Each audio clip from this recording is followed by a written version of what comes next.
Bihar board matric परीक्षा 2024 का दोस्तों देख सकते हैं साइंस का ओरिजिनल क्वेश्चन पेपर आ गया है मेरे पास, जो कि दोस्तों सेट ए का है। ठीक ना। इस वीडियो में आपको सब्जेक्टिव क्वेश्चन आंसर बताने वाला हूं। ऑब्जेक्टिव हम पहले बता दिए हैं, नहीं देखे तो चैनल पे जाके देख लीजिएगा। बिल्कुल यही प्रश्न आएगा, आपको पूरा रट लेना है दोस्तों। ओरिजिनल प्रश्न पत्र है। चलिए फटाफट मैं आपको बताता हूँ आंसर, और उसके बाद बता दूंगा PDF कहाँ से डाउनलोड करना है ताकि आप लोग एग्जाम में छाप सके। रट के जाना है, बिल्कुल यही प्रश्न आएगा। वायरल हो गया है दोस्तों। देखिए पहला सवाल आपका कह रहा है कि सूर्योदय के समय सूर्य लाल क्यों प्रतीत होता है। एक बात मैं आप लोगों को बताना चाहता हूं कि अगर आप लोग कुछ ना कुछ पढ़ के जाइएगा तो एग्जाम में लिख के आइएगा। ठीक ना। अगर पढ़ के ही नहीं जाएंगे तो एग्जाम में क्या लिख के आएंगे, तो इसलिए पूरा रट लेना है। बिल्कुल यही हूबहू प्रश्न पूछा जाएगा। क्या प्रश्न होता है, सूर्योदय के समय सूर्य लाल क्यों प्रतीत होता है। तो इसका उत्तर हो जाएगा सूर्योदय और सूर्य अस्त के समय सूर्य क्षितिज के निकट होता है। लाल रंग का तरंगदैर्घ्य अधिक होने के कारण क्षितिज के समीप इसका न्यून भाग की उपस्थिति कानों के द्वारा परिकीर्ण होता है। परिणाम स्वरूप यह अन्य वर्णों की अपेक्षा अधिक दूर तक पहुंच जाता है। जब यह किरणें हमारी आंखों में पड़ती है तो हमें सूर्य रक्ताभ प्रतीत होता है। ठीक ना। देखिए दोस्तों, यह आपका 4-5 लाइन का उत्तर है। तो अगर आप 2 लाइन याद रखते हैं तो आपको एग्जाम में अगर लिख के आ जाता है आपको पूरा नंबर मिलेगा। क्योंकि देखिए प्रश्न पत्र पे लिखा रहता है परीक्षार्थी यथासंभव अपने शब्दों में ही उत्तर दे। ठीक ना। बिल्कुल यही प्रश्न आएगा, आपको पूरा रट के जाना है। उसके बाद दूसरा प्रश्न है आपका कि उत्तल दर्पण एवं अवतल दर्पण में अंतर स्पष्ट करें। ठीक ना। तो आपको लिख देना है उत्तल दर्पण एवं अवतल दर्पण में निम्नलिखित अंतर है। ठीक ना। निम्नलिखित अंतर। तो पहले मैं उत्तल दर्पण का बताता हूँ। पहला लिखना है उत्तल दर्पण में कि उत्तल दर्पण में हमेशा काल्पनिक प्रतिबिंब बनता है। उसके बाद दूसरा लिखना है इसका दृष्टि क्षेत्र बड़ा होता है। तीसरा लिखना है उत्तल दर्पण की परावर्तक सतह उभरी हुई होती है। उसके बाद आपको चौथा लिखना है इसमें प्रतिबिंब छोटा बनता है। पांचवा लिखना है इसमें सीधा प्रतिबिंब बनता है। उसके बाद आपको लिखना है अवतल दर्पण। अवतल दर्पण में दोस्तों पहला देना है कि अवतल दर्पण में वास्तविक एवं काल्पनिक दोनों प्रकार के प्रतिबिंब बनते हैं। दूसरा लिखना है इसका दृष्टि क्षेत्र छोटा होता है। उसके बाद आपको तीसरा लिखना है अवतल दर्पण की परावर्तक सतह धसी हुई होती है। उसके बाद चौथा लिखना है इसमें प्रतिबिंब बड़ा छोटा या वस्तु के आकार का तीनों प्रकार का बनता है। और पांचवा लिखना है इसमें प्रतिबिंब उल्टा और सीधा दोनों बनते हैं। अब एक बात नोट कर लीजिएगा, मैंने आपको 5-5 अंतर बताया अवतल दर्पण और उत्तल दर्पण में। अगर आपको दुओ को याद रहेगा तो लिख के आना है। इससे क्या है, आपको फुल नंबर मिलेगा। ठीक। चलिए PDF भी मैं आपको बता दूंगा कहाँ से डाउनलोड करना है। बिल्कुल फ्री में PDF मिल रहा है। बहुत लोग तो पैसा ले रहा है, लेकिन मैं आपको फ्री में PDF दे रहा हूँ। ठीक ना। चलिए, और आप लोग व्हाट्सएप चैनल और व्हाट्सएप ग्रुप में जुड़ जाइएगा, वहाँ भी हम PDF सेंड कर देंगे। ठीक ना, सारा PDF। चलिए तीसरा प्रश्न आपका कर रहा है दूरदृष्टि दोष से आपका क्या अभिप्राय है। इस दोष का निवारण किस प्रकार किया जाता है। अब इसका उत्तर हो जाएगा आपका कि नेत्र गोलक छोटा होने के कारण आँख का लेंस नज़दीक की वस्तुओं का प्रतिबिंब रेटिना के पीछे बनता है। इसलिए आँख नज़दीक की वस्तुओं को साफ साफ नहीं देख पाती, लेकिन दूर की वस्तुओं को साफ साफ देख पाती है। इस दृष्टि दोष को दूरदृष्टि दोष कहा जाता है। इसे दूर करने के लिए उचित फोकस दूरी के उत्तल लेंस का व्यवहार किया जाता है। ठीक ना। इस प्रकार आपको पूरा रट लेना है, यही प्रश्न आएगा दोस्तों। चैनल को अभी तक आप लोगों ने सब्सक्राइब नहीं किया, सब्सक्राइब कर लेना। और व्हाट्सएप ग्रुप व्हाट्सएप चैनल में जरूर जुड़ जाइएगा। डिस्क्रिप्शन में लिंक है, हम फ्री में PDF भेज देंगे आप लोगों को। और जैसे ही ओरिजिनल प्रश्न पत्र आउट होता है वह भी हम ग्रुप में डाल देंगे। ठीक ना। और व्हाट्सएप चैनल में डाल देंगे, तो आप लोग चैनल को जरूर सब्सक्राइब कर लीजिएगा और व्हाट्सएप ग्रुप और व्हाट्सएप चैनल में जरूर जुड़ जाइएगा दोस्तों। ठीक ना। बहुत लाभ मिलेगा आपको, फ्री में PDF मिलेगा। चलिए 4 नंबर प्रश्न कर रहा है घरों के विद्युत परिपथ में विद्युत उपकरण समांतर क्रम में क्यों जोड़े जाते हैं। इसका उत्तर हो जाएगा आपका कि प्रत्येक परिपथ में विद्युत उपकरण विद्युन्मय तथा उदासीन तारों के बीच समांतर क्रम में जुड़े होते हैं। प्रत्येक उपकरण में धारा के प्रभाव को संचालित करने के लिए अलग अलग स्विच लगे होते हैं। इससे यह लाभ है कि यदि एक परिपथ को कोई स्विच बंद हो तब भी अन्य उपकरणों के परिपथ पर इनका कोई प्रभाव नहीं पड़ता है।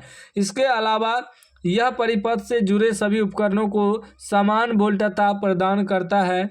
ऐसा करने से सभी समांतर शाखाओं के सिरों के बीच का विभवांतर बराबर होता है। इसलिए लैंप, बिजली का आयरन, रेफ्रिजरेटर, रेडियो आदि को एक ही विभव पर प्रचलन के योग्य बनाया जाता है। उसके बाद दोस्तों आपका नेक्स्ट प्रश्न है 5 नंबर, कह रहा है कि प्रतिरोधकता या विशिष्ट प्रतिरोध क्या है। इस प्रकार का आपको प्रश्न देगा, पूछेगा, ठीक है ना। तो इसका उत्तर आपको याद कर लेना है कि किसी चालक का प्रतिरोध उसकी लंबाई के समानुपाती और उसके अनुप्रस्थ काट के क्षेत्रफल के व्युत्क्रमानुपाती होता है। प्रतिरोधकता या विशिष्ट प्रतिरोध कहलाता है दिए गए ताप पर किसी पदार्थ की प्रतिरोधकता नियत होती है। प्रतिरोधकता या विशिष्ट प्रतिरोध का एसआई मात्रक ओम मीटर होता है। देखिए ऑब्जेक्टिव में भी पूछता है कि प्रतिरोध का एसआई मात्रक क्या होता है, तो याद रखना है ओम मीटर होता है। तो दोनों आपका कंप्लीट हो गया इस वीडियो में। इसलिए कहता हूं कि वीडियो को पूरा देखिए, आप लोग समझिए, क्योंकि अगर पढ़ के जाइएगा तो कुछ ना कुछ ज़रूर लिख के आइएगा। और आप व्हाट्सएप ग्रुप में ज़रूर जुड़ जाइएगा, क्योंकि PDF हम वहाँ भी सेंड कर देंगे। उसके बाद आपको डाउनलोड करने भी बता देंगे कहाँ से आपको डाउनलोड करना है PDF। 6 नंबर में प्रश्न रहेगा। 6 नंबर का प्रश्न कर रहा है कि बिजली के बल्ब में निष्क्रिय गैस क्यों भरी जाती है। बहुत इंपॉर्टेंट सवाल है, हर साल पूछता है। उत्तर हो जाएगा बिजली के बल्ब में बारीक तार की ऐंठी हुई कुंडली होती है, जिसे फिलामेंट कहते हैं। इसी फिलामेंट से जब विद्युत धारा प्रभावित होती है तब हमें प्रकाश मिलता है। यदि फिलामेंट से हवा के माध्यम में धारा प्रवाहित कराई जाए तो यह फिलामेंट हवा की ऑक्सीजन से ऑक्सीकृत होकर भंगुर हो जाएगा और टूट जाएगा। इसलिए बल्ब की हवा निकालकर निष्क्रिय गैस भर दी जाती है।